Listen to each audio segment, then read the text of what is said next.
Thomas's new trucks.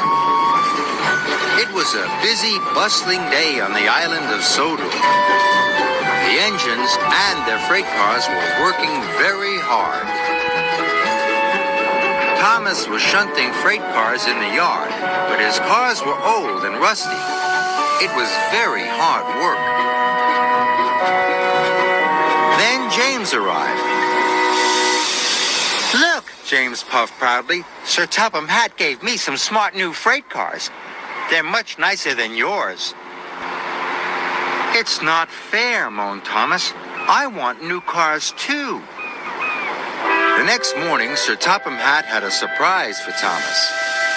"Thomas, your trucks are getting too old for your heavy loads. You ought to have some new ones, just like James." Thomas was delighted. Thomas collected his new freight cars and puffed proudly away. But when Thomas arrived at the docks, there was James. He was showing his new freight cars to Bill and Ben. "I've got new freight cars too," puffed Thomas. "They're even nicer than James's," puffed Bill and Ben. "Your freight cars may be nice and new now," huffed James, "but you'll never keep yours as clean as mine." "Yes, I will," chuffed Thomas. "I'll have the cleanest freight cars on the island." James watched Thomas puff away. The next day, Thomas puffed into the quarry. James's cars were already loaded. "I've got my stone already," boasted James, "and not a spot of quarry dust on me." "I can do that too," pouted Thomas. So Thomas backed under the hopper.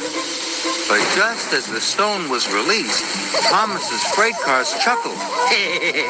Then they rolled a bit more. "Bother," huffed Thomas. "Ha!" puffed James. "Your cars don't look so new now."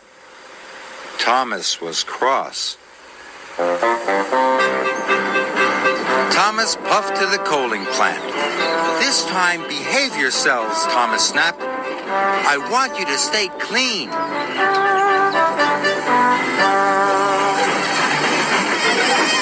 When he arrived, Thomas backed carefully and slowly under the coal hopper. But the freight cars chuckled. Then they rolled too far again. Thomas and his freight cars were dirtier than ever.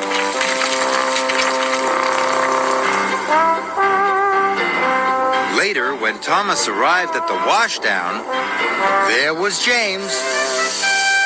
"See? I have got the cleanest freight cars. You'll be here for hours getting yours cleaned," laughed James. Thomas was very cross.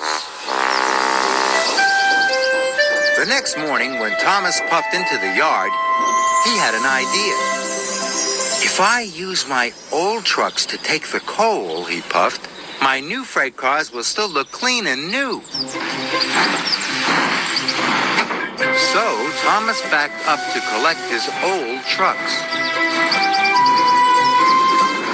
He collected some coal from the coaling plant. Then he raced across the countryside. "Ha!" laughed Thomas. "I can get these trucks really messy and get the coal to the docks on time." Then there was trouble. The rusty coupling broke. Thomas's trucks were rolling by themselves. "Cinders and ashes!" cried Thomas. Thomas applied his brakes, but he stopped too quickly.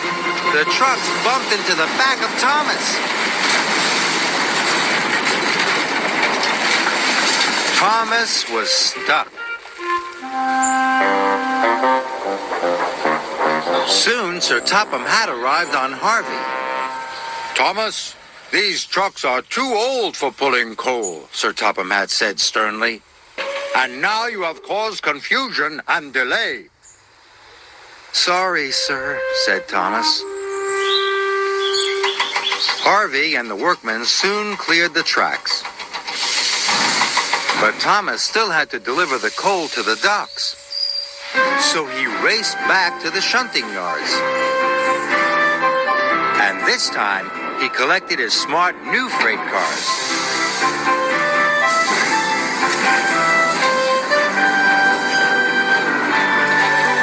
Harvey and the workmen loaded the coal into Thomas's freight cars.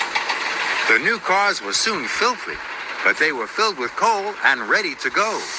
And they were very happy. Thomas raced to the docks. Suddenly, the trucks weren't being troublesome. They rolled easily up hills.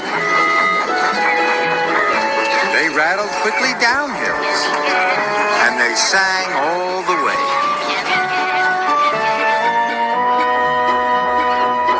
Thomas raced into the docks. "We need to unload quickly," the dock manager called. "But don't worry, we'll try and keep your new freight cars clean." "That's okay," puffed Thomas. "My freight cars would rather be useful than clean." Just then, James puffed into the docks.